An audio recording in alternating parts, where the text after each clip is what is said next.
mi pi ho zo se bon chaven nikhupai musawa hat chunung pathen thangwan han ki pawmen tu ni jong pakaya nga lagaw me ti kong dinga dam na hin khoi pi wa lai mun hung so ke a pathen ei pui khom zalwen amin theng lo pi i thangwa win he masapenen tu ne ki man cha na deu hin phong do masang ka te tunia taunalam kaya ipan pideu pastor thangneu hiding hin chule la sading hi mi gu ahung lunin akhat nahi ning cha gmfdi ani nahi pa thong len athum nahi nu chinei hing ali nahi nu tingcha anga nahi pa khu khu gmfdi khu khu b chule agup na hi nu chong neo amo cheng hi tunia pathin wa choi la isa pi di ho he chen ten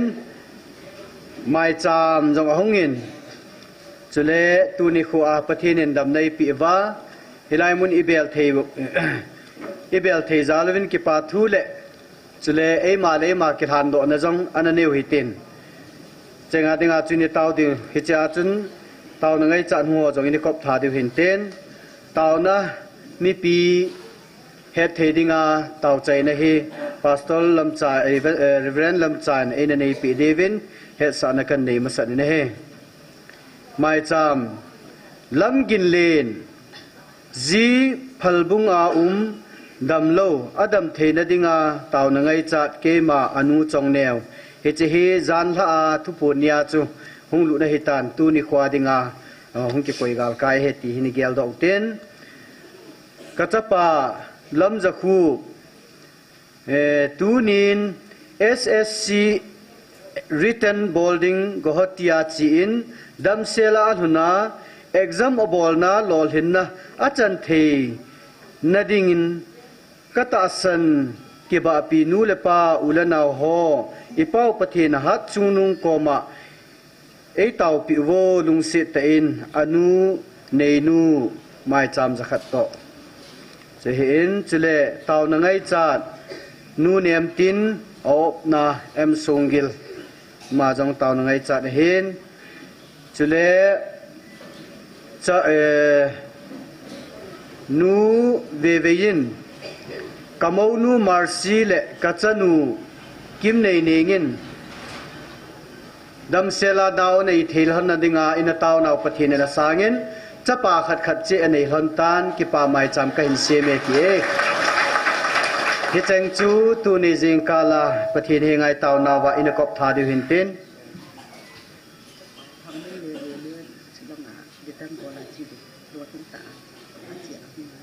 chapa thangmin len silonga written exam bola chi dinga hin lol hinan ne ya ki pa ta dam sela hun na ding en taw na ngai chat anu na hin bol ne he cheng chu tu jing ka taw na ngai cha na hi in ibon chaven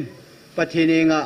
ki pil ha in taw na nei su keu tin mai cham jong anathan do ten taw chai na ka sei bungin reverend lam chan nei pil ki pa min te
Hallelujah, hallelujah. Long sit him zakai volte kapatin. Nangai lu nau kidang ta zalin pakai na chate lagaw na cha ngai lu te ho. Zani un zong nei ung vilovin ke ma ho zong mitam pi hung kalsun kho min ka movin pakai. Ahung ho la ko na zong dam na chang tam pi ko moi ti ko mu zalin na kom ki patu kan se ne. Tuning e zong pakai miti zar hung kalsun kho min. Ahung hozo singay lahin pakai nang man dam lo ten dam na lo ten ha na kipa lo ten kipa na anei thei na din zong ahung zo se nang man phat thei bo din zong kataw pe ki ni ne ahung thei lo te hozo singay zong pakai nang ma in lagawin om pi jing lang dam lo te hung thei lo la ha lo te hozo se zong hat na dam na nei thei na din zong kataw pe ki ni ne tu ni ko hin pakai dam lo mai sa mong ki tu ho adam lo na zo si jong nang man hesu ke in anan na ho zo si nang man dam na han na ki pa na hung chan thein di jong ka taw pe ki nun e exam ho na lol hin thein na di vin jong nang man lol hin na pe din jong ka taw pe ki nin e je ba na tun pakai kataw naw nang man ei san pi a naw nei ding ho jong naw nei the na koi wa ki pa tain chapa te ho mu the ding na koi zalin jong na kom ki pa thu kan se ne amai cham ho zo si jong mai cham hing su sai lang lengam kan to ma chal nai hi the din phat the bo din jong kong lan ki nin e tu ni khu hin pakai ki man cha na se ole eilam kai jing lam kai te ho zo si nang man tu ni chan ge kon da kian lang la chang zo thian lang khong khen ho yan lang na mang cha jing dam na pi in tu ni chan ge eilam kai jing thei zalun jong na ko ma ki pa thu kan sen e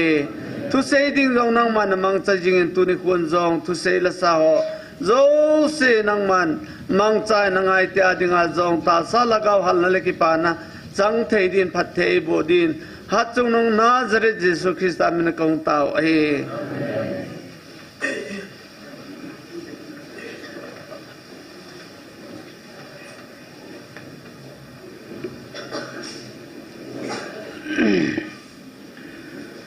Kipaumen tao na masapin kitup tani chai sa tavin hát chung pathen thang van man lang tuai pathen wa choi la sa ho pha hung ring ai tan chile neo khat kisu di deu ka dei sa chu la sading hon jong na mel chi so ke hitin kiging san na mo hitin chule la sai hung ting ul hin tua he minute zaram khat je tan thupi ngai nom tan tan ho hi la sa hung tam ting le hin na phat ki hom tho jin hichina ka in la sading hoi holiman bol dan jiule angai ho hin ala sa ki ngai num pai to athu sei pai ngai ting le la sa ong choni ki ngai thrat thei ji chu na an disturb pha pe ji he je chun la son ching theu ten aban ting le koi ma cha holi mi bol lo du he pathen wa choi na da kan sa ding chu chi he ti le ki pat jing lim o he ti chen sa ji chu phan hi mi tam pi hi la ni la thum bok kal ki ha da le ki ti ai wa ai thum so ke te le min pathen wa choi nu ma ti chu ki gel ki na hi je chu na nang holim ja abana la sading ho mi tampi ki suno phal tu sei don phat hom tho ta mang khop lawam diu pa hi ge lo hiten na la so ho jong lung se tan chu chu zu yu te ta pa kai menai ki tip naw he china dinga chun ama sapenin ning cha GMFDIN pathin wa choi lang sa pi venten ani na pa thong len athum na nu chinei leng chule ali na nu ting cha amholi chu aban ban hung ki tolul ki pa min te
Pathin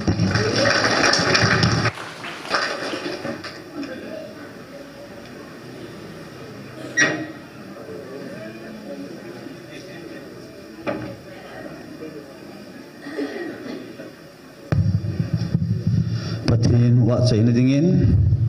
chigan the lungdon nagamahin chichu sada onge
Sediwin Pate Bupita.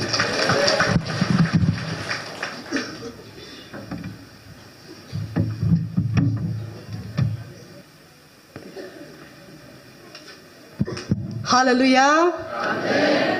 pakai chu kia ngoi china ai ching pa hi alo pi tange ye ka pakai tila chu hin sangi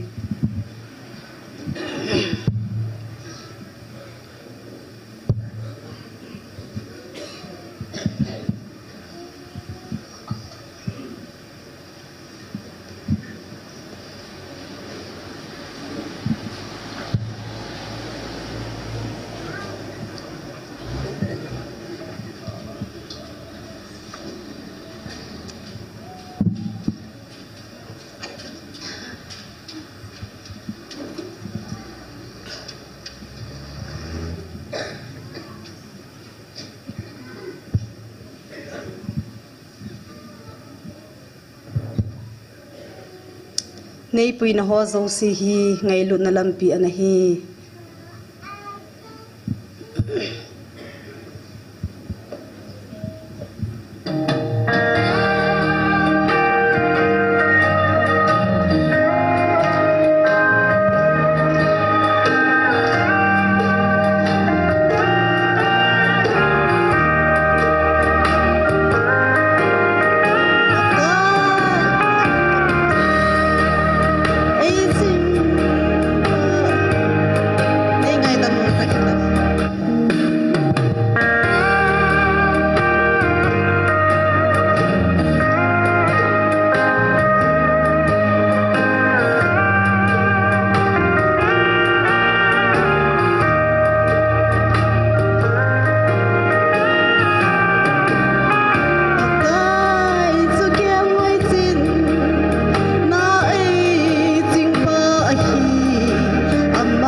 phát thầy bộ bị tao hơn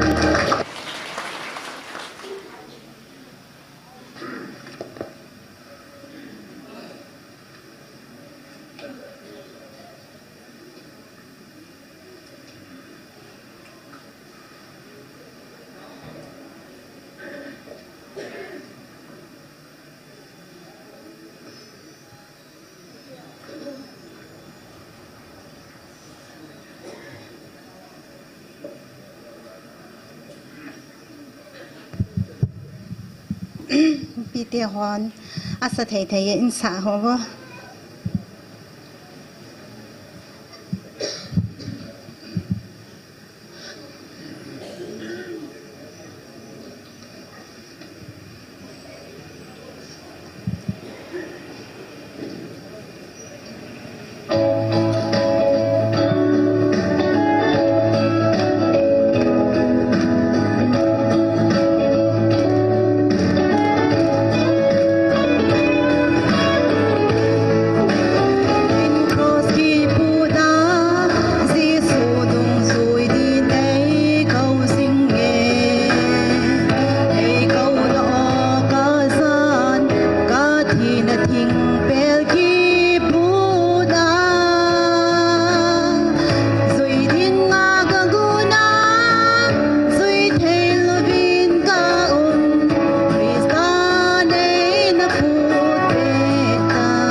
ki pam le jing na nu ting cha ala sa chu music to akitu lo bui pi pon na pathina wa choi na pa bui pi he inui sat wang wa chu ama tun di ta wa choi na ya chu pathini wa choi le hiti mo mo nga chu wa choi ding he a ki pa men nu ding cha GMFDI pa thong len chle nu nu nga ning cha sorry nu chinei hing chle nu ting cha amo changa ko na pathin wa choi la ngai ta tai sa do pi zalwin amo chunga ki pa thu sevin amo zalin pathin thang wa vin he tuin taw na chamcha inei du ka dei sa in china ding a hen pha jong hong chom ta in ni ki no jap ta hitin pathin in avan til thing ho chiruk van til hin Michael van til hin chule e ho la pathin ki ka apalai ding thupule ding a e koi piu Gabriel van til ho pathin e pi zalwin ki pa thu na seutina zan hi chuna feel so ke me thu ke yong ka feel e aji chu in ka thunu wa zan len ke pungni ma khai pung thumla len ka kha ajin ten cha pana khu ka imut wanga ka mit ka sin wanga ka lung thim imula wa ka khuwa aji chu ai le zan la hi ka imut la hi jing ka jong ka jing imut lo chu ka ka het lo nu dan chuna pathin hi akam sung su he ti mo nge ti pat chine pathin ni thang wa ve ne he bon cha ven pathin thang wa na cha chung ki pa thu na seuten chule kol langa inam gol hang ho jong gal sa jing lai hi ven na taw na zui jing hoite pathin henga taw lung lu tan nei pi uten taw chai na hi upa thangai nei pi ki pa min te hicha taw na ngai cha khanong lu ni ngai dam vilang ta san ka chan khom pin sumi te ho kan nei pu pa let khu pau el simul an na hi athin liver athin gui dam lo hin operation nga din muna uma hin na taw naw ka hin ngai cha e mai cham zakhat sta hin miguel dau te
Pakai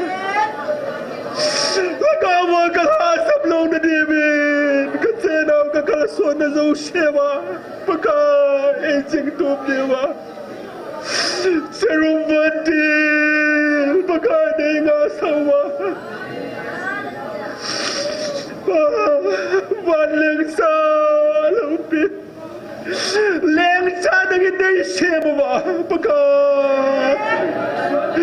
kain mun sewa Michael Vandil na nga sawa ka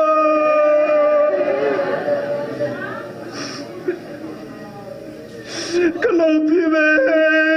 Pakai lupi tane siap jalan demi kita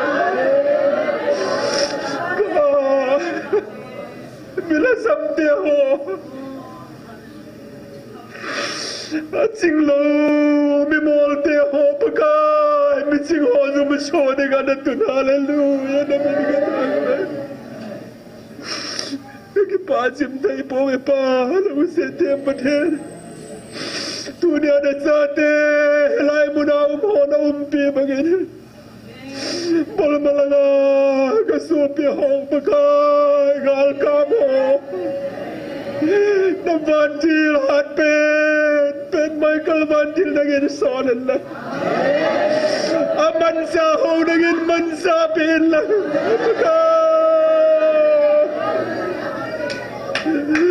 may isang ko na leto yung lepa tambang kinta pagitagin sipe Galzo na lupita kamuha Pakai nangako na kasilbol din itana ko na nalupita kitang takap pasoy din na di na komi katamin kasobi pa Pakai let pa kasyadam law atin pa operasyon nga Tuni pataw na nga isanangan po nasiyam sa kaibit Pakai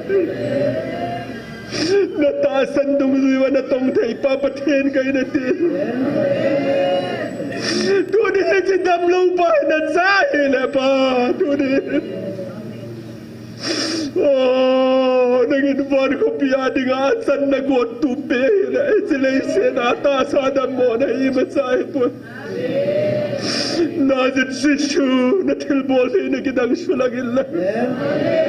Anad na ako na nalawpi na ayin mo lasim to Sung namalay dahil lengon Nat nalalungkam na hoti na lang bumatsik Hivin na kamgado doon Nakamgado na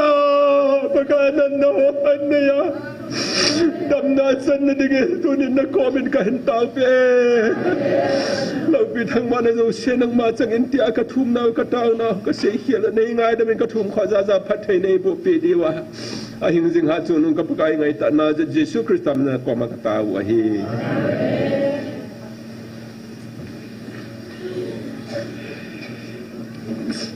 Amen. Tao na hai temani na kitup ta isal ha sa ajivin hat chung paten tang ban man lang tun paten wa choila pa khu khu bi GMFTI aman paten wa choila san tin aban ting le nu chong neo hong hen tin aman nen sa chai chai la ke kong ve din ta lo ding ai tu ni tao nai tem ei la pi diu pastor thang neo hiding aman a chai chan in pui de wei tai tu ni chu phat in pi ta lo ding in pakai min in het sa na kan ni ne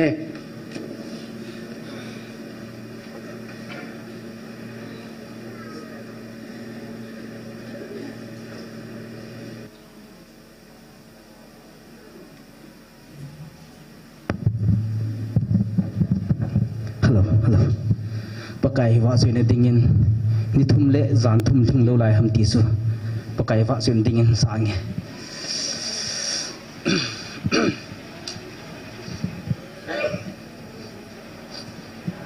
hello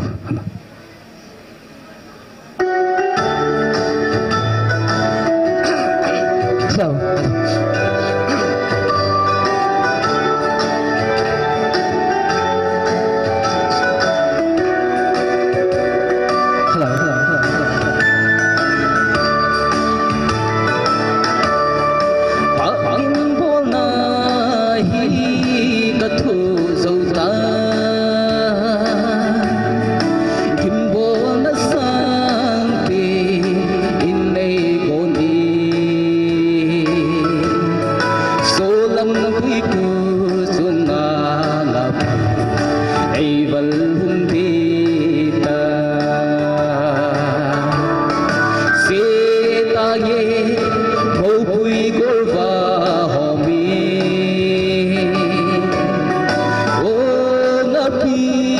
này khổ tuôn nắng nên hà đô mấy tu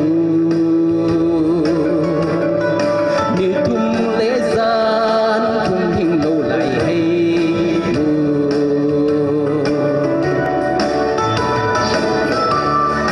thì bây đi ngà la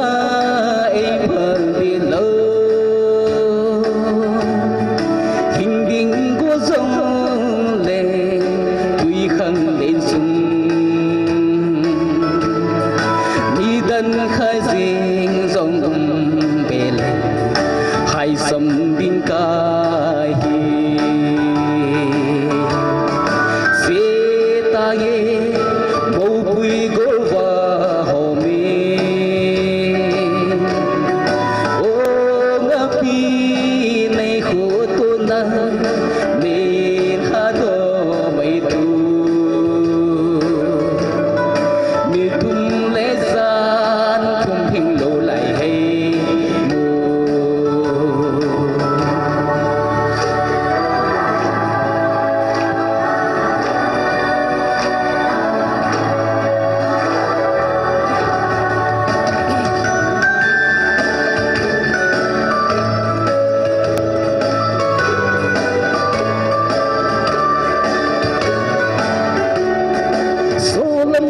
solam tui kul hina golna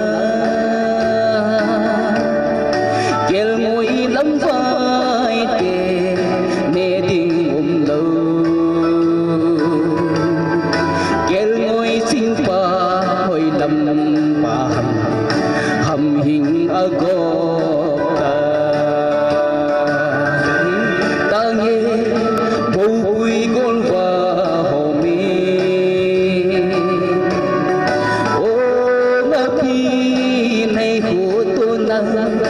ni ha do mấy tu ni thum lễ ra thum hình lâu lại hay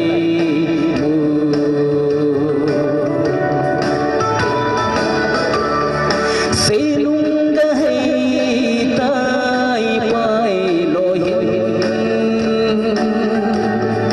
hul sin na tui pi thu lai ai hin nay so nan pang sun si ta nin ne vi hu bi a se ta ge bầu bụi gỗ va hồ mê ô ngã pi này khổ tuôn nắng nên hà đô mấy tu ni thum lễ ra thum hình lâu lại hay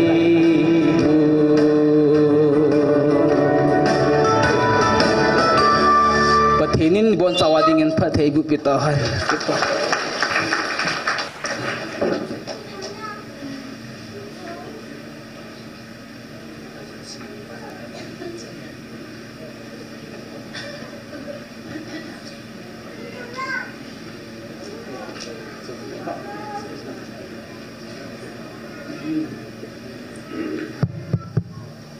pathin wa choina dingin kahlangi tila hin sangi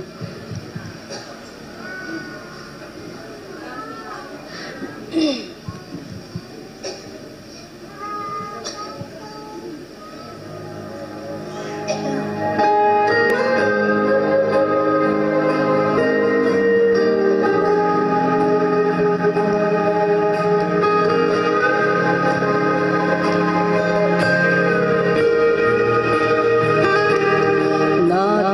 thu hin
bon zawadi pathai bu pita hu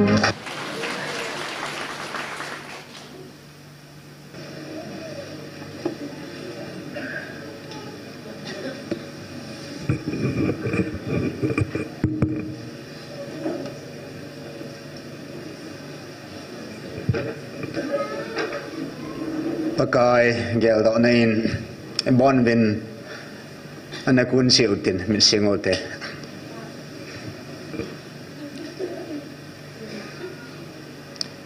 zan him pakai nei vilon tuni ni khoi ki panan sudi moten thuyong tam sei ngai pon tuni ni khoi wa chaina la ki panan mi li zo in taw na in ana sudim zo ten zo la oginga pathin hinga ba chai lai sa dingo zo ki lai lam khom diu zo ting le khagau gal hisat khom diu na chai na le tu hin milhin pakain milhia gal sa dingai ko hin imil ho zo se khol pi jeven hilai munahi van tilon bat khat jong tula la sa pu veti e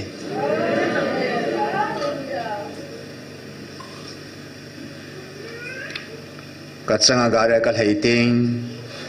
katsang hoi lai ka cheating pakai oza he hilai mun ki wei poin hoi lai mun he kal he so pi zin tu ni hin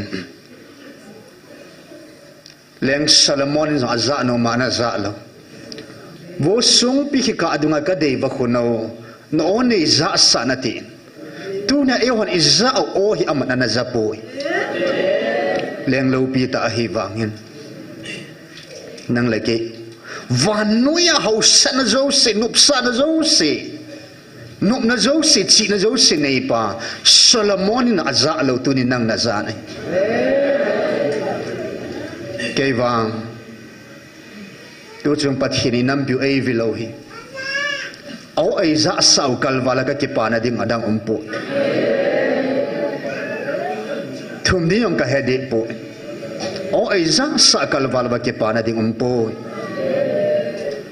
emotional ko choma hi so pete lunglen zia lunghal zia ai lo gan thei zia kana ko choma hi tunin wang pakai ona za zia mit li zan sen khata pakai ona za sin tuni nalaya oging hiloven namu pun sain la namit li in pakai hinga ki pa thu sei sopi namit hin ki pa thu sein alo pi momo akidang momo vanoi khang di sima anum khul kit taloding pakai o ka za kat na za hi milhin ke pathu seu te supite ho nam milhin ke pathu sei nam milhin ke pathu sei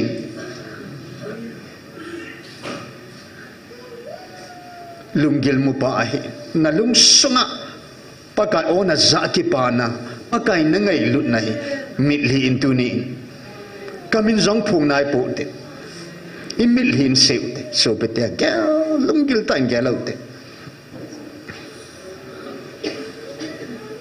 lunggil ta in gelo te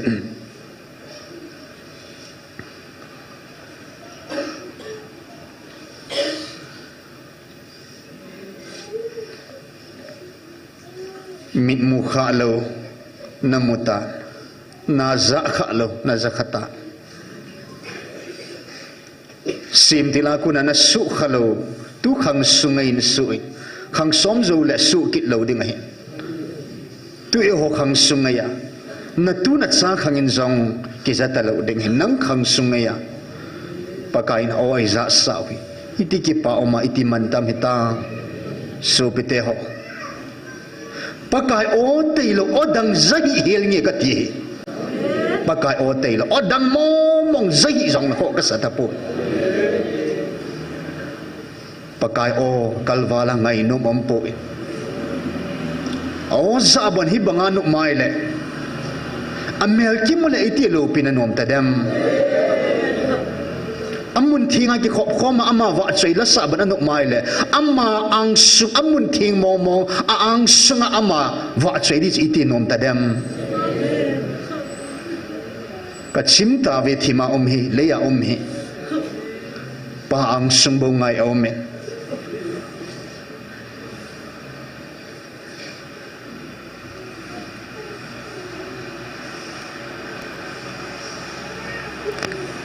pa ang sung bo ngai ome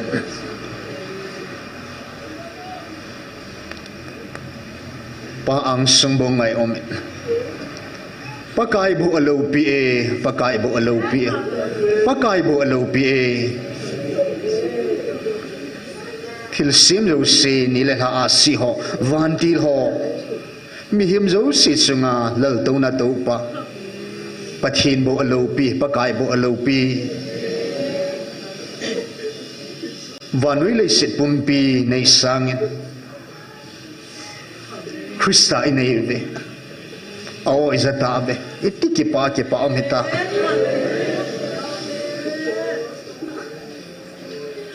imil hine seven tu hin kapo mena say taute amen hallelujah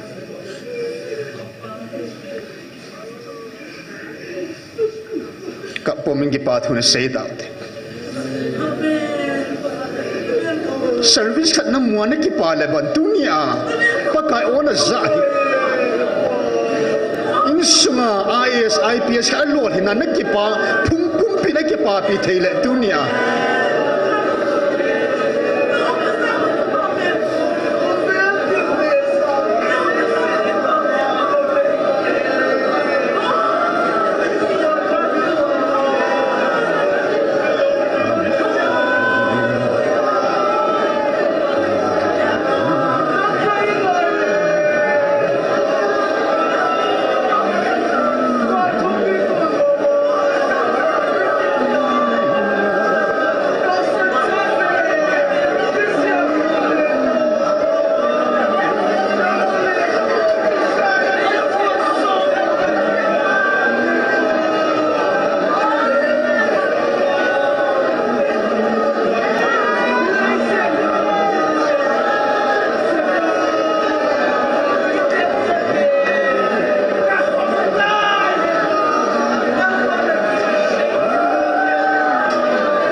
hallelujah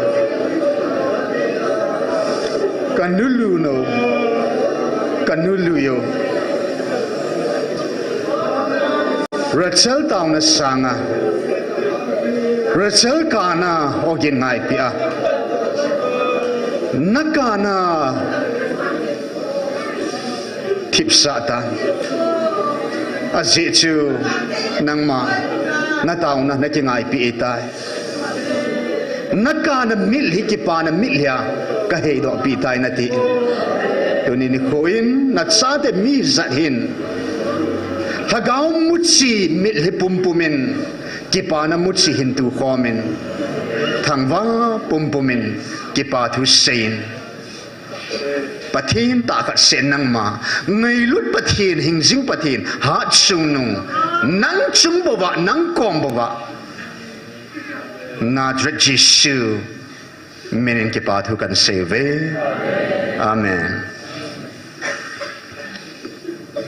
tu hen ibon ben ading outen e panzan hin kitse tana sei kitain mi te chate aghi na e hil kidaven Israel te chupakai na mi te alhanei howang achate hive hallelujah avantil hojong ei pivin azi dang ei poi api pin ei pi ucho Eliza zong ahinga la ta hi Michael vandila sola hallelujah tuna e hojong akidal hamlo hi la adia hi lai muna ko no za ta sanjo si van go van muni lo te te ne ding ba he pain ngai lo thil pe chung nung pe na atisana kalvre ai la do na van ba a o la ga wa ei vil kidova ita sao Sumang thei lamang thei susi thei van goi lo ding o e eng sit pi ho e thang sit pi ho thagawa mu thei lo galei sat pi ding ma he pain leng David khangdong chapang cha hia amma sanga golaya dingin anunga Michael van diladin sai hallelujah nangin sungkain sungang pakaijin avan til hat pen Michael nga amuna sat satai hallelujah Michael van tilin van mun van go ichante te ne ding ma he pain gal ai sat hu ding mai piu he amen hallelujah in to hi all sam loading iti bazo siu ti bukim lo gel lewhan amon gitil khona na satai nei theu hitain ti bukim kya pathi nei piu hi i kem ho i kun ho cha sau tin na tu chung helai la i ki khom na la ba o lo pi pen hallelujah yong hi anu mo mong in na yong he chiang le jesu nei ngai lut naw ki dang tiang isa kho mo le ki chila wi ki tu chong jesu nei ngai lut ki dang chan sa kho mo te pathi ni nga to hi ekipa naw jo ach milia se o hi to ekipa naw hi wa chaina la ha sai sa di he to hi aging de o chu de min o khedum to he na sa te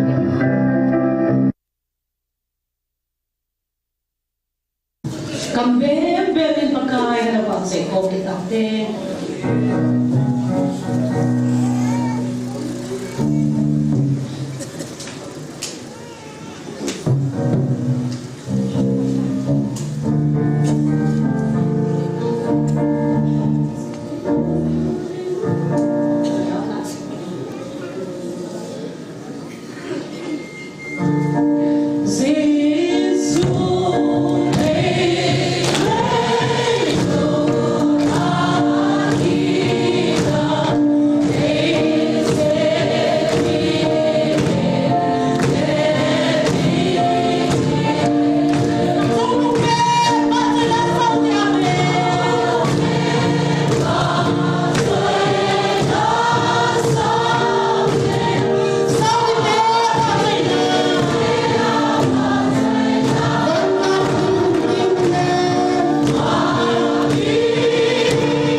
van lal to na to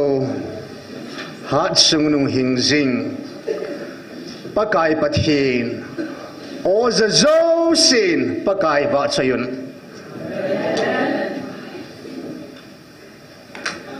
age phun namun amun thinga ho zo sin pakai va chayun aman sal hat ho zo sin pakai va chayun ako no ta san zo sin pakai va chayun anam han alhan tum achade zo sin pakai va chayun athir sem zo se nilal ha sitan pakai va chayun thing la go tui hui mu thei mu mo zo sin ram pakai va chayun seraphim ten pakai va chayun hallelujah avan til thing zo sin ram pakai va chayun va chay ding alom pakai hi mit hipomin ke pa thuin seven aging tai ni pau pathin hing akipa chun thu sei hanati lo cho bible vadai le jacob ne hil navin akipa chun va chay la sahen hin pakai hing akipa naw vat sanan va chay la savin tu hin ikipa naw vat sanamo mong ti kana bol ki do tin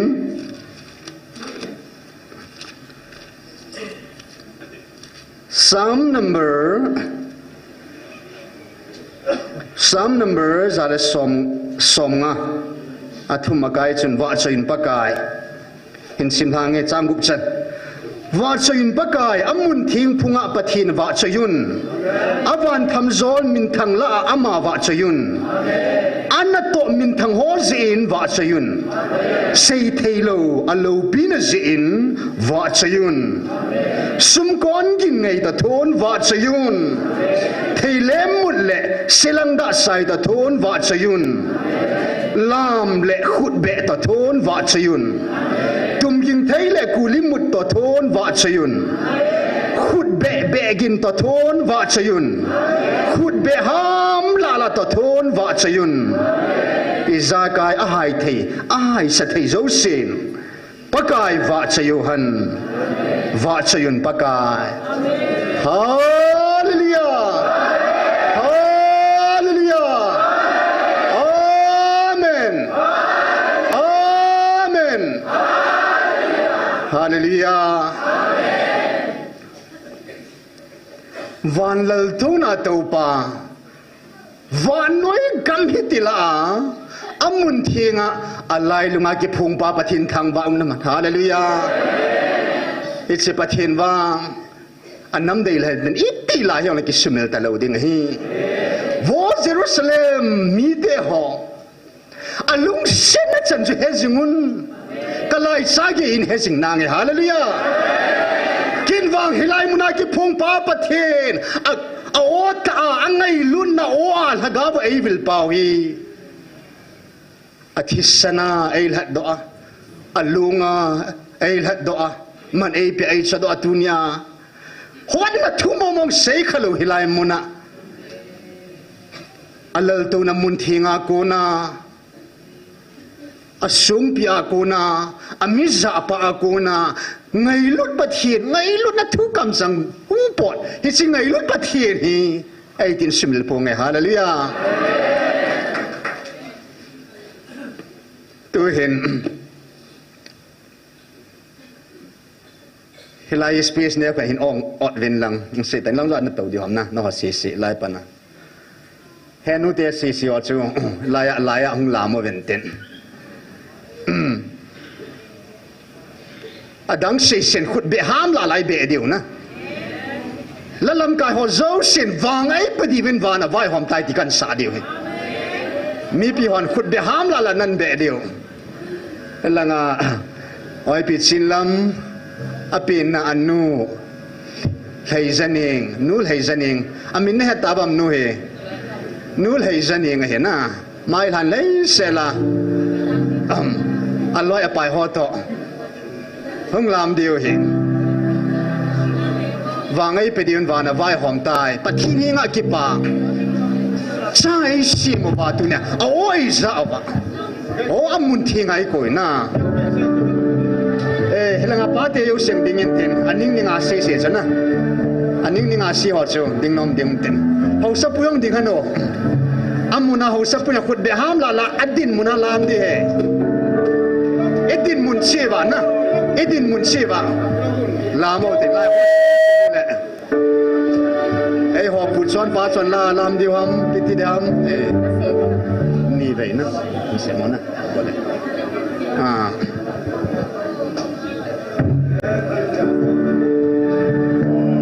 Adang sen khut be ham la lain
นู่นเองพิสิมอลจาวมตัวลำลาจังนู่นเองพิสิมอลจาวลงนะจานยาปะไกวันที่ลัสตตัวข้าดำนัดสังเฮฮาเลลูยาอามาอิสามายินามาปะทินปะเทบุหันลังตัวเห็นเอ็นนู่นแต่กิจสอลเวนตินตัวนู่นแต่ลำปนาดิ่งเสียเสียปาเตเสียเสียงบัลลังอ่ะสิเดลังอ่ะปาเตเสียเสียหงโวนังไม่เทดันเส้นตุนี่เฮอีเป้าปะทินทางบ้านนักกีฬาน้ำไม่ลำเดียวฮาเลลูยานั่นลำทิพย์เจนั่นลำทิพย์มัวเจถ้วยปูอินนู่นแต่อินขัดเวปะไก่บาดฉันลำตาวินไทยปาเตียวเลี้ยปะทินตั้มเสียงจงเล่หัวเฮที่ยอดชาวเตะก็เลยป้าไม้เทดันนะ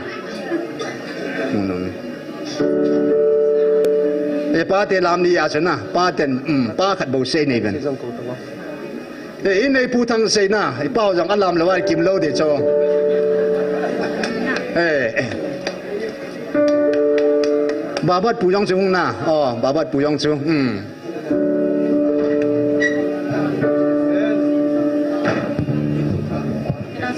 วันก็ไม่ลำที่วิโทยแต่เอ้ยน้องไก่ลำดูเองนิ่มสิขนมนิ่มสิ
tàu nào là tàu thế tàu là muốn siêu dầu đầu tiên hallelujah amun thiêng phung à amun thiêng à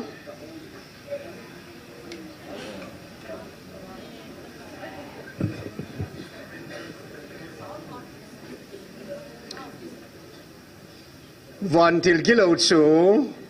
ให้ไล่มันอาลามดิ้งพันเลวเห็นมุนเทียงไอ้เสียชูคุณลังบัวคุกิพัลปะกายมุนเทียงให้ไล่มองฮีเกี่ยวไอ้ตินังกิพุงกิปูวิ่งกตินให้ไล่มุนเอาหุ่นเกี่ยวกับชิงอัมตะปูเวตินะไอ้กิพุนใส่ในปีนเป็นตัวนี้ให้ไล่มุนให้ปะทินอ้อยจานมุนเอาอีวาชัยนมุนเอาอีลามขอมนมุนเอามิลลิเซนขอมนมุนถ้าเขาก็สัตว์คมน้ำมันเหรอฮะเลยอ่ะกินไงลุ่นน้ำมันเหรอฮิไลมันฮิไลมุนบอกว่าไงลุ่นน่ะถูกปอดเหรอแต่น้ำมันเหรอปากไก่ไงลุ่นน่ะอันสุกเท่าดิ่งเห็น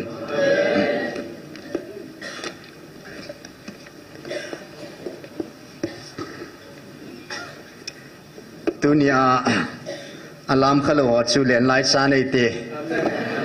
ปากายมุนทิ้งทิ้งสูมัสปินป้าที่เขาจะหำพายตาเว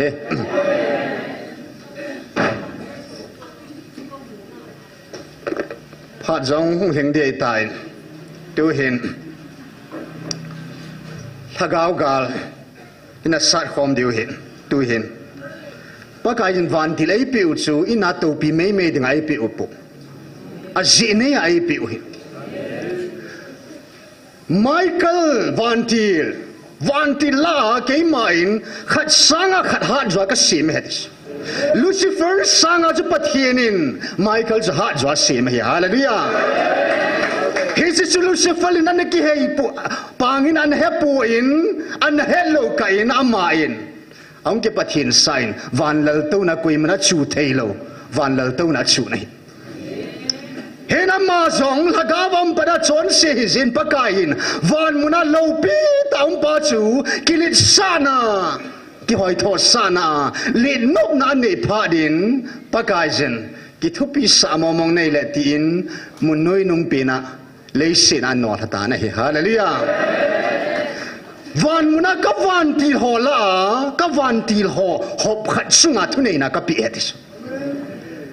Hisu van muna kunan no lain turi nang leke in nam la no pakai nam la ne hon nam hi van muni lo te te na tingo le van muna mun thing anum so no ha le ya anam de na ngai lu te zen do van muna to sa dinga pakai in van til ho van mi zanel ho la pakai zin hop khat e da la pita ve hallelujah Aku tiada lihat dengan lungnya tapun na, ya tuni hin, patinin, zan hiai seipi ho, poin kadanin hin seikatin, pakaisen, kei patin kat kahi bangin, kan miza pa zong kadahin, kaki pun namun zong kadahin, kan namdei han zong kadahi, hallelujah, aki cik ngomongin na, munda ngahita bangahi pakain. Kipun na thelo di di nai ta sila pa kai amiza pa za banga kuima hiti ako ang mai le zo hi tu khang ne ya thagau khanga hunga ta sata ke pathin ka hi ti chu mili mahin zo hi ta san hi vintis pathin thagau hin ngai lun la khanga ngai lun abo awa kipunga hi ata mi khatchin ke pathin ka hi atiai le baba tu pun bul tila khat pan bul hudi nga hong cho ai ti hi chapan tu pung pan ku chu lang chapangin ke pathin ka hi ti momong ham ka tha di ti hong vai kun cho khat mi khat an he thim lo ja chuna baba chu ke pathin ka hi atia kha gel so ma cho ong ki phung pa pathin la ga kun asya gel lo ven na baba ami za pa kun ke pathin ka hi atia kha gel sa la khai so ma cho Kedang tain pathirin miza pazong nengkum 31 Easter Sunday ni kuin ama hu bon hoi bon pa pi a jong la mo a lo na bon ni pi jo sem ko a lo ngan ta bang cho aman dei ki than dia kya ji hin chini ko chen kedang mo mong pu German in nei pi boy sin ko sut hai ta khui pi a khui chai phanaka gala khom han Hijinin ka acu, say ngai lo hela, avela zong, si masanga zong kat de cahit aj keban kalau co. Easter Sunday pakai thokit ni, zingka pung segya tu pun ngai ni vinsun, amiza pa zong cu, aku sudin zong kebanin, hallelujah. Van bo hagawu ican diu lo bina vet sana hico. Tu kun nom pui na sa kun lang nom kit dahi beto. Sini aja kita ngomong henna, van bu ican diu van mun ilo diu ke iti lo pi hitam iti tan mun hitam na. Pakai zen, zan ya ai sei pi hola hin, van til Michael, in kalun sun kenjong kipa mai sam ka simin, Michael ho vai lun vai mai sam ka sim pi so, Michael van til hon na, nga amun ka sapi in. Katupun sunga ka o na ya sung siwa ka da ha sa lo ding na ho veng bit nga ka pi siruban tilwa na khang sunga khang som sunga na dam sunga na hon pi di wa ka pi ding hichila chun o za sung jong hilo khang som sung jong hilo tun sona ka ngai lu na wa na chung wa ka koi jing ding hi ta hallelujah avan til jong ei da la pha do ni kum ti ti nai chona a hin ngai lut na pa kain wa ei da la lo diu hi Don sona mang bay ngay lu na chung va ka koi jing de heti to pi mo mongin zan hin hepa in chirup van til ap vin Michael van der zan hin tha ben e phun pi kitavin in lun luna chu akidan nan pa kain nei mun jong se ka su thing de ti banga chu ngung zu pe chu na apo chin ka hi chu hallelujah tuya pa kain ei su thing piu chu van til a su thing bat sa na hi chu guma sapin jong hindu kuma degen nei no ki khulai leng la to hin ba se ta ve to sun na lungo ki ho seng ve to na lung thimo ko na ab ki mu thai han lang le ajing be se ta lo de so na vạ set riêng để ta cho nên xuống lùng thì mà nụ ta đi đàn xuống hệ chứ chú hệ pa in thu cái đăng ta dàn nó ấy xây bị kia đâu vậy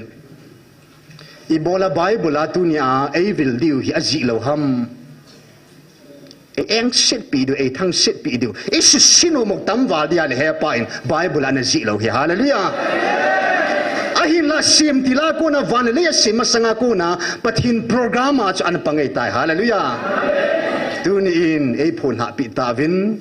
Jackie Chan film Who Am I ke koi ka hi ma ti so na ahina ke het lo cho dunia he zu rang gu mi ong kham ting la zu do na hun ke koi ke nei het na bam ti ye cho na in namo hi na hoi ki het lo hi phan zo hi cho ha ga ba i lo pi no hi no ki het chit khat le hon khat pa hi ha ga ba hong ping tha ti lam pia chiai le hin mi ho na lam pia na to cho hi cho loi ho hi ping tha lo noi sum kat ban ho la ta lo ve ti cho e so ma ping tha ta na a ping tha lo ho lam ve la to ho sam mu sit ma cho mu sit be sen le ban ho la di bo thano me cho tu ni ni hi na pau hi he pa in ki che di ven na a lim khu ki che di wa ai phun do bi dao cho tu ni hi nau ki che hi tu ni in tha ga wa hi ho hi a tam zo hi lai mu na mo he thim ta ben pa pa thin thang ba ve leng pi tu ya kham ho zu kham ho hian lang chile tha ga wa ama chi na a het na a chi na ki sung ho hi zong le pa kain zani na sin ke ma hi lai mu na thing ei je a thing pa thin ka hi jin hi lai mu na chi na lung ge lung su tu ho sat na sum la pai ngai lut ho mun thing ei je chun hi lai mu na hong thei pu vet hong thei lo nau je chun naการนี้บอลให้ตีลายของเทดองหมุนทิ้งฮิจุล่ะอาการนี้งานเลยว่าลงเทโลดิโจเอ็มเอลมินิสเตอร์ป้าจงกิตาตาปะทีน่าโหเลยบุ้งงำดิโจอาคุตีละไว้เลยอาบุหัวลุเทโลโจฮิลายมุนาเฮปะทีทิ้งไอ้ยาจูทิ้งน่ะเทโลว่าฮิลายช่วยกิลุเทโลเห็นไม่ลุงทิ้งห้อยจุฮิลายกี่ความหอยอามาฮีนาชีนากิสุงโลหะปะกายอามาทิ้งฮีบังอาตุเนียทิ้งน่ะเทโลเป็นคอยมันปะกายมุปอยฮาเลลูยาทุนยาลุงเทียนนะตาซากิสูเทียงนะถ้าก้าวกิสูเทียงนะนั่นเองจะจูปะกายต่อนี่กิมูตูนะให้จุยไลอัดดาทะลุอัดปะกายจงวันเราต้นอันดาทำมุนเทียงนะทุนยาไอหออินอบูโซเซนดาลาวาเทียงสนะเทียงป้าแต่กิมูตูนามุนเทียงไอฮาเลลูยาเดี๋ยวป้ามองอินปะเทียนิน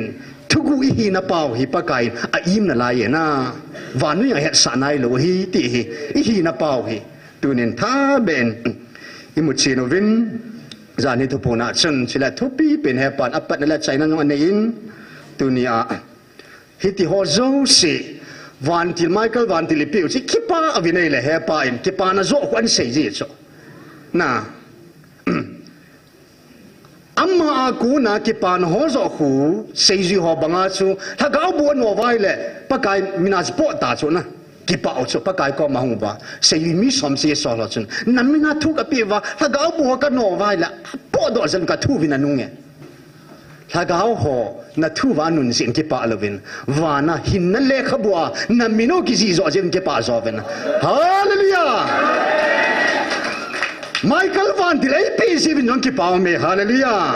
ไอ้ริสานากิปาน่ะโจปาจูฮิลายมุนากิพงหิงจิงหัดชุงนุปฏินี่ในข้าเซเว่นฮาเลลูยาปะกายโอ้ยในข้าเซเว่นกิปาโจเตฮาเลลูยา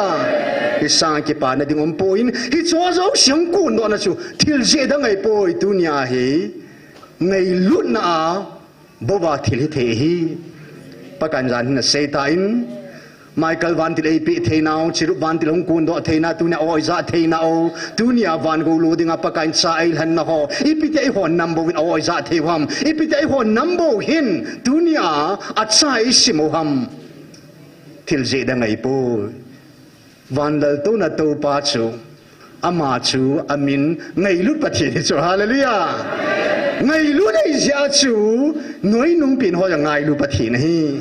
ยาตุนีนำน้อยนุ่งปีนเตยเฮปาอินทิลดังมองให้ ngày lúc na cún ấy dài nó khát hết cái ngày lúc bên thì na ít bỏ đi tỏ dấu sự sụp bị tê họ ngày lúc này bỏ lâu là bỏ gà đi hi thiếu đang ngày bỏ là vài rồi lâu lâu thì sót đi lâu đi nghe na thúc pi bên tu nia bác cái gì thà gạo gà sát đi ngà in nằm một hẳn na bao hi thiếu gì đang ngày po in và nó go tâm tại khol đó và thà gạo mang tâm tại hu đó và thà gạo gà sát đi xuân thà gạo gà rồi nó xin này điều cho hallelujah ya bác cái nang hoa din và nuôi cái dấu tai gà hi cái nó dấu sai tai đi cho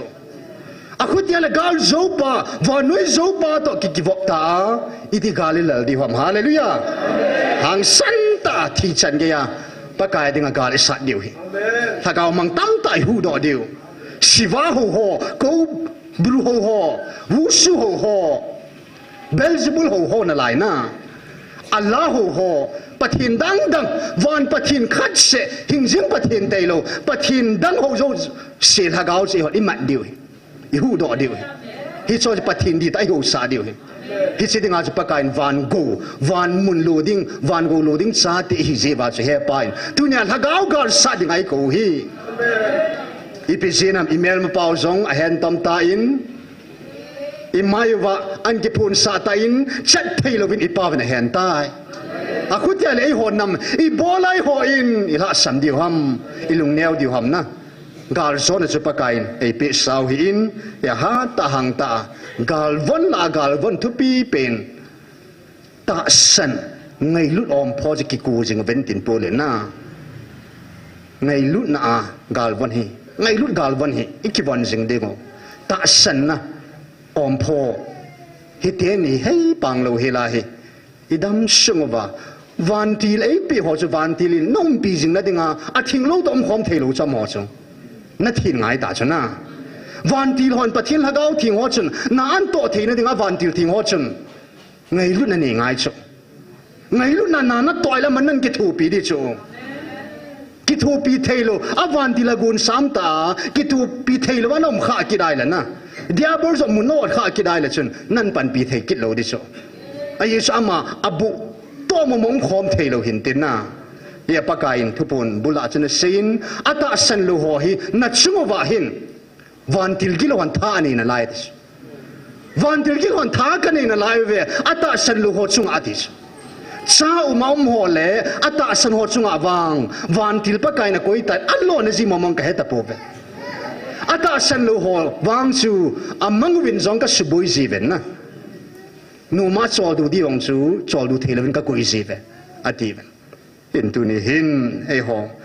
ta sana pakai pa in sa ta ei min vo le kem la in nei te I mong nu iti de hom in nga nu iti de hom na itsa nu iti de hom Rebecca chu now chun angai lut be sia adei be sia Rebecca he kaka ati chu na chan hom tho khu naw long na ti nom lo pisa na naw boboy na ti chu tu nia I pau pathin ei ngai lu dan no hi papa he pa yung ka tinom ta poi hallelujah papa ti deu chu le ya pa ho ban papa na ti ai le van pathin pa mo mong di sa di chu papa pa ti u te thum bei be jong na a ji chu he pa in til siam zo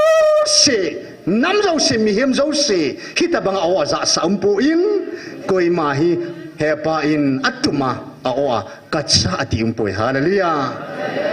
pakai dei hom thodan dano chu pa le sa ki ngai lut banga tunya he toy pathin zala naw ki nei kit ki dai le naw hi hom tho ta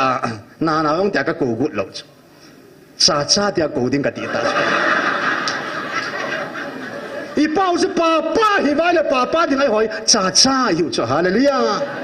cha te yu chu cha na now boy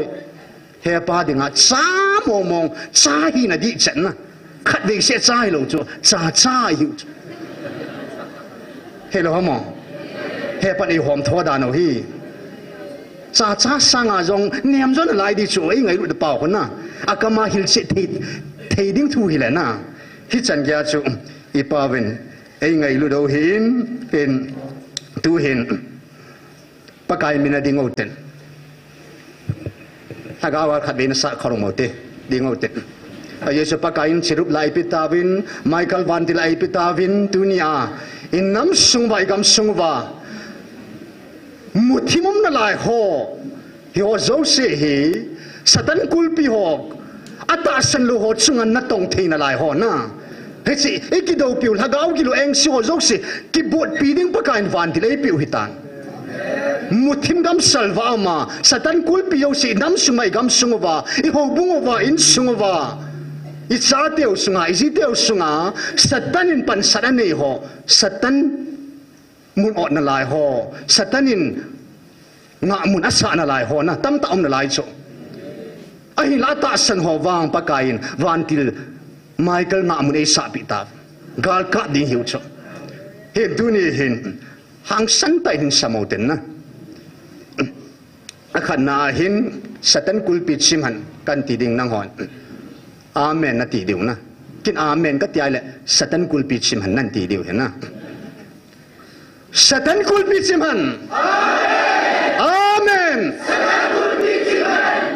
ku kinam pi sunga thagau kilo eng si ho zo se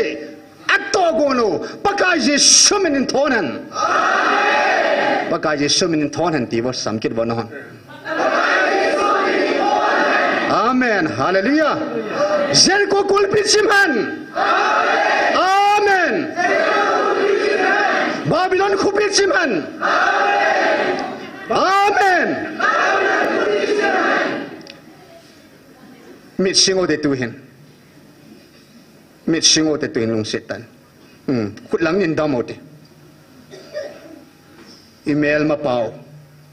Inam sung ba chon sina thanga o dim senin. A hen tom ho zo si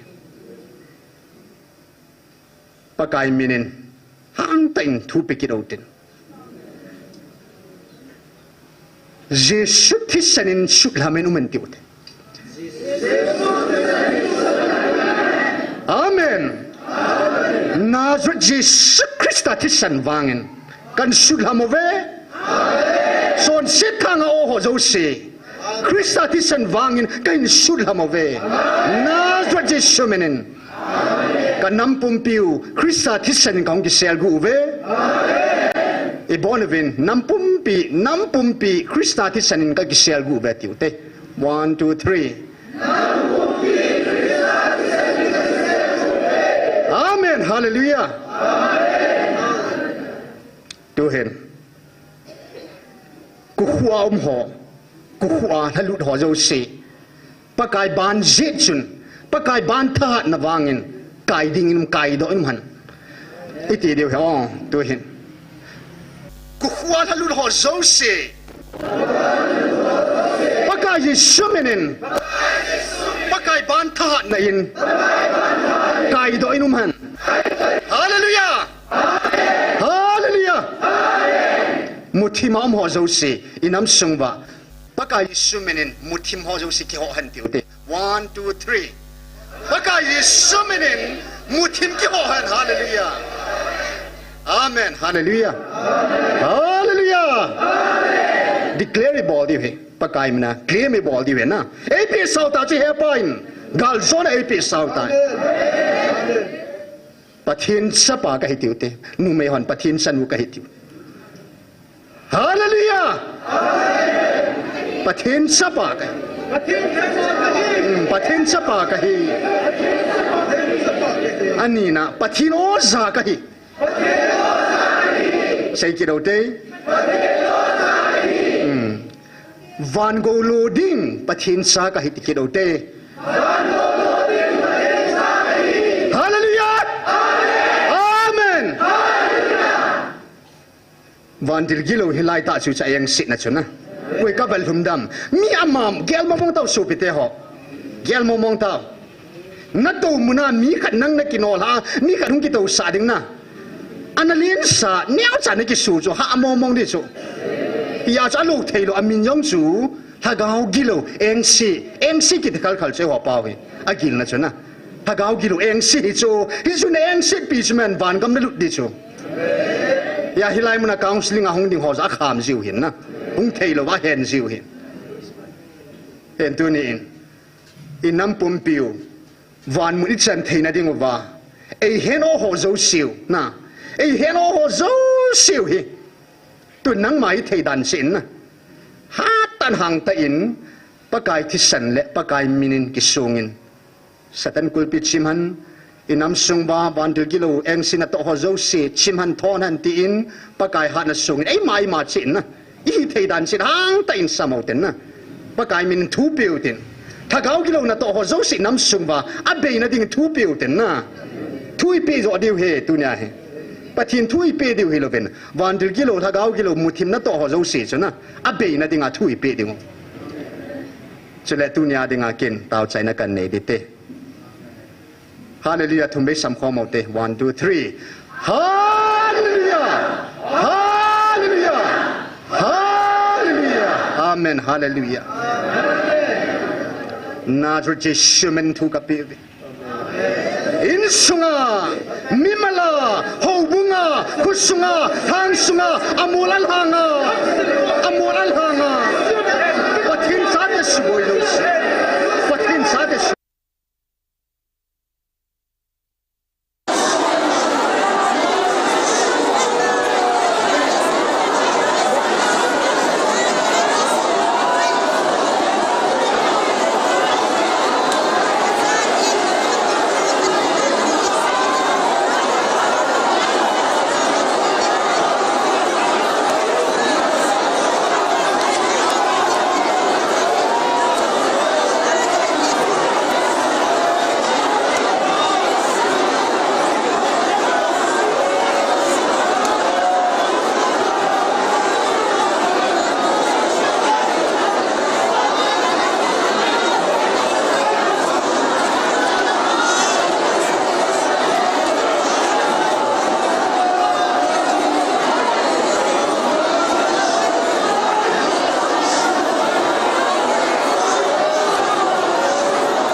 Amen. Hallelujah.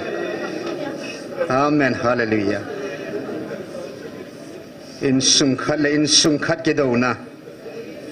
Hau bung khat dal tan na bang lai ki sung ho. Ku sungkhat ki ngai lu thei lo na. Dal tan na bang lai ho zo si. Satan kulpi zo si. Jesu men chim han. Sial ngai hon aku ho. Sial ku ho zo si. Nazareth Jesu men chim han. Vật sa bu the đúng ta ho. Kanam ka gam sungova. Vật sa bu the đúng ta ho. Abu ho zo siu. Pakai Jesu men ke halwa man. Pakai dinga mun nei lo zo si. Mun o thei lo lai ho zo si. Pakai mina aung ke hon thei na ding. Khan khuwa hong do an mi thing lung tam ta kai tho pa. Mutim kamam ho zo se ang po do the na ding vin. Sin khana dunia pakai o za thei lo naw nakhang zo se pakai ji sumen ke hong han. Amu thei na ding a lag van dil gil vela mi su chol pi amu thei lo na. Milam ho zo se pakai ji sumen ke ke han. Ho bung lu chang Krista he. Ho bung lu chang Krista he. Krista lu chang a nei lo zo se zum soi no man. Tu nin ka ke po we pakai. Nang ngai lu na wang nei kan khom se ben min ka thang ba we. Gal zo na pakai nang nei bo we. A zo jing nang nei bo we. Gal zo jing pathin nang ma pathin na ka nei zeb na min ka thang ba we. Ha chunung pathin nang ma pathin na ka nei zeb ka thang ba we. Hing jing pathin nang ma ka nei zeb nang ma ka thang ba we. Alpha le omega pathin nang ma ka nei zeb ka thang ba we. Tu khang nung pe na no nei za sa zeb nang ma ka thang ba we. Tu khang nung pe na ho bung khanga ngai lu na nei vil zebin na min ka thang ba we. Nang tay lo pathin dang nei po bingi. Nang tay lo pathin dang ho po bingi. Nang tay lo song pi dang zong khapo. He pa kat pa ta zanui. Cha nei si mo hi. Papa na chunga kalungol hei ta ngai ji. A he pa. A cham ki me nei bol pi ho zo si. Ka ke pa ve tu nin. Hilai muna ta khom zo si le ka nam pum piu. Thu ta ngai lu nei kan khom pin lang. Calvary ana thisan hung lung do hi thisan sun kan namo hin chup su han lang dunia hilai muna hintu ina mai champunga hung lung do hi luin hung lung han lang kan nam pum piu hin chup han tui pin tui khang le na chup bangin nangai lu na in ke ho nam kiu hilo wan noi chup han na lo pi na in nangai lu na in US gam yang hin chup han nei tun piu ai ki thu pi da nei piu gam zong gu zong pathin nang phat thei bo in a vai hom pa yong pathin nang phat thei bo in leya mu thei ta nang in vanui pum pia president len ta nang in nei tun pi zeb na min ka thang ba be malai Israel te ki hilo ke ho dinga zong na van til thing Gabriel thu het tu sa nin sol ji na min ka thang ba be Gabriel van til sinang nei po in o pakai Donald Trump yang senang nei po nang senang nei nang sang sebo pathe nei bo ve pa til do se na til se ma hin tu ni in no ka zau ni khat le nang ma me lang ka mu de he hallelujah kan mu no mo in he pa kan mu no mo ve he pa tu ni in mai han hei selling ke pa tin tu ni tau zona sai thei da nei koi zalu na min ka thang ba bin dam lo zia lam sum sama ngai chat na mai sam ki pa mai sam hung kiloi hoi pi hong bonin na khura kan bap sa ve ata sandung na ki gut na chung lui che nang man na khut hin hang do in lang nei to kha pi so kai devin ka hong tau ve jing ni khu zong le hilai muna he kan namo hi pakai nang sipai di ga nei ka bo hi hallelujah ka he thim ta ve ka he thim ta be pakai nang man mo sibog na mangcha Israel na pui do in ke ho wang ni ala gao zo se hu hing ding an nang an nama nei la no he a siki bom hom banga wa khom ding anang nei ko a sikhat se wa ding an ko e puin mi khat na thang puin an nama nei lan jib na min ka thang wa ve krista sipai ten kadam sungoba khang som sunga ha ta hang ta pakai vanoi pumpi zani na thu sei bangin vanoi pumpi ake khat be hi pathin ake khat be hi na cha te ke hoin nang ma gam thing ka suwa hallelujah nagam ka sal saba pakai vanoi pumpi hagau ake khat hi ku ki te nei pevin hallelujah na nam lan te nei pevin oh vanoi pumpi hagau nei pi theu hi te song la pakai vanoi pumpi ake khat hagau nei pevin he pa oh kanam pumpiu ka hagau e hu hing piu na min ka thang wa ve achai na in pa pathin mi ngai lut na kanungin jiwa hong setan sai khomote pa pathin mi ngai lut na pakai Jesus Krista lungsit na sule hagau thing ki thu pi na chun hilai muna tao ta san sa te le anam deil han at sa te chunga atun sonin aluchung chewa alung thimgil sungwa sam zingin wa zingin jing ta han Michael Van Tillen na din pi sing han tiute ko ma che chiru Van Tillen na thon pi sing han ngai lut nan na luchunga pan sa jing ta han hallelujah dam sel tau te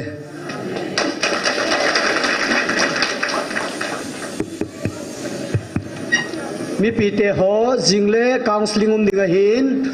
jingka pungko apana som makhai chan hi minji lut phan din